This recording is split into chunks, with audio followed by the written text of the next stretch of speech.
फरक किती? म्हणजे हे 688 मध्ये 8 किती वेळा आले? 2 वेळा आले, है की नाही? मग या दोन्ही 8च्या स्थानिक किमतीमधला फरक आपल्याला काढायचा आहे.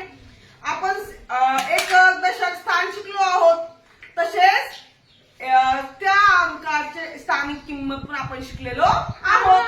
मग आता हा 8 एकच स्थानी आहे, बरोबर? मग 8 एकच स्थानी आहे, मग 8 ची किंमत किती येईल? 8च.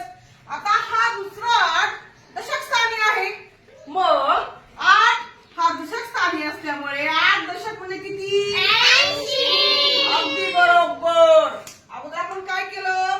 स्थानिक किंमत काढून घेतली. आता आपल्याला काय करायचं आहे? फरक काढायचा आहे. आता आपल्याला काय करावं लागेल? 80 मधून 8 काय करावं लागेल? वजा. काय करावं लागतील? वजा. कमी करावं लागतील.